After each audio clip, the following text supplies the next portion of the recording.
Bharat England test series के दोनों टीमों के जीत और हार उनके खेल से ज़्यादा पिच की चर्चा रही है। पहले टेस्ट में जीत के बाद अंग्रेजों को अगले मैच में टर्निंग ट्रैक पर हार मिली। आखिरी टेस्ट में इंग्लैंड के बल्लेबाज भारतीय स्पिनर्स का सामना ही नहीं कर पाए और उन्हें हार का सामना करना पड़ा।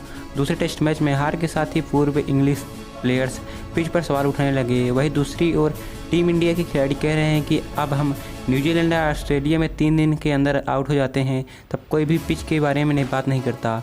लेकिन आप जान लीजिए ये पिच बनती कैसे है, उसके नेचर में बदलाव कैसे आता है और ट्रेडिशनल पिच से ड्रॉप इन पिच कितनी अलग होती है। आइए समझते हैं। सबसे पहले बात करते हैं ये पिच तैयार कैसे होती है। पिच बनाने के लिए सबसे पहले मैदान के करीब 100 फीट लंबी और 10 फीट चौड़ी जगह चुनी जाती है। लंबाई हमेशा नॉर्थ साउथ डायरेक्शन में रखी जाती है, जिससे सूरज की किरणें बल्लेबाज की आंखों पर न पड़े। जिसके बाद यह तय किया जाता है कि 13 इंच गहरा गड्ढा खोदा जाए। इस गड्ढे में सबसे पहले ड्रेनेज का सिस्टम होता है। उसके लिए बाकायदा स्लोप भी बनाया जाता है। स्लोप के जरिए पानी निकालने के लिए पाइप डाला जाता है। इसके जरिए बारिश होने पर पानी आसानी से निकला जा सके और पिच खराब नहीं होती। इसके बाद पिच के लिए 3 प्लेयर तो तैयार किए जाते हैं। पहली लेयर 4 इंच की होती है। इसे कोर सैंड नदी की रेत का इस्तेमाल किया जाता है। इसके बाद 4 इंच की दूसरी लेयर डाली जाती है। इससे 90% रेत और 10% क्ले पाउडर का इस्तेमाल किया जाता है। इससे लेयर को सेमी लेयर कहते हैं। और तीसरी बार अंतिम लेयर 5 इंच की होती है। इसमें मिट्टी लाल, काली या पीली मिट्टी का इस्तेमाल किया जाता है। इस मिट्टी को क्ले सॉइल कहते हैं। ज़मीन की लेवल पर आने के लिए इस बार 3 इंच की एक्स्ट्रा लेयरिंग की जाती है। ज़मीन की लेवल पर आने के बाद पहले ग्रास लगाई जाती है, फिर हाईली क्ले मिट्टी वाली मटेरियल मिट्टी 1 इंच कर डाली जाती है। उसके साथ ही इसकी रोलिंग और वाटरिंग की जाती है। इस तरह से पिच तैयार होती है। इसे कॉन्ट्रास्ट पार्ट कहते हैं। ये होने के बाद आप कह सकते हैं कि हर तरह की पिच का कंस्ट्रक्शन एक तरह से होता है। तो उसका नेचर कैसे बदल जाता है, तो इसका जवाब ये है कि पिच के प्रिपरेशन पार्ट का डिपेंड करता है। मैच के पहले पिच पर किए जाने वाले काम को प्रिपरेशन पार्ट कहते हैं। जब कभी भी कोई भी प्रैक्टिस मैच होता है तो उससे 15 दिन 1 महीने बाद पहले मैच के मुताबिक पिच का प्रिपरेशन किया जाता है। ये तैयारी मैच के फॉर्मेट यानी टेस्ट, वनडे, T20 के हिसाब से होता है।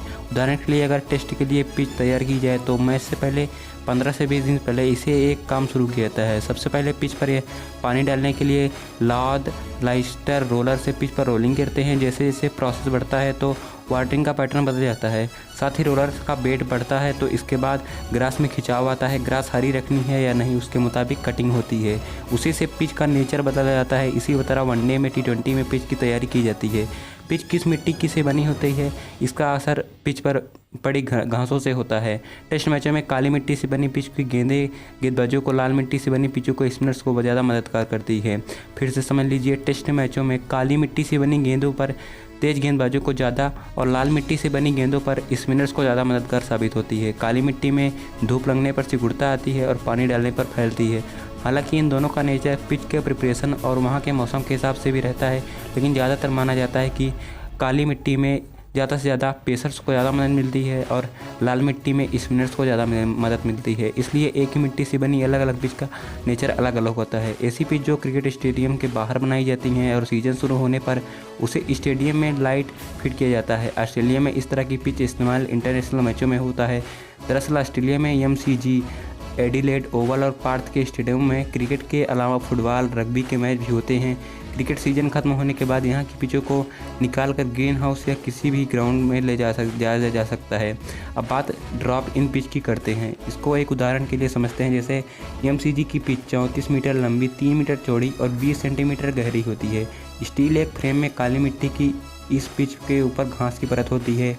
क्रिकेट का सीजन शुरू होने पर पिच को 30 टन के कस्टमाइज टेलर से ग्राउंड पर लाया जाता है। इसके बाद उसे पाउंड पर बने सीमेंट के क्लैब से बीच फिक्स कर दिया जाता है। सीजन खत्म होने के बाद पिच को उसी मशीन से इस स्लैब के बाहर निकल कर हटाया जाता है। सीमेंट स्लैब के गड्ढों को मिट्टी और आर्टिफिशियल टर्फ से पार्ट किया जाता है। टेस्ट मैच के पहले पिच में थोड़ी सी नमी होती है। पिच गेंदबाजों को सपोर्ट करती है। खेल बढ़ने के साथ नमी कम हो जाती है, जिसके साथ साथ स्पिनर्स को भी ज़्यादा मदद मिलती है। दूसरे दिन के तीसरे स्टेशन में पिच स्पिनर्स को सपोर्ट करती है। चौथे और 5वें दिन पिच बल्लेबाजी के लिए ज़्यादा मुश्किल होती है। टेस्ट के लिए एक बेहतरीन पिच उसे माना जाता है जिस पिच पर टेस्ट मैच का नतीजा आए।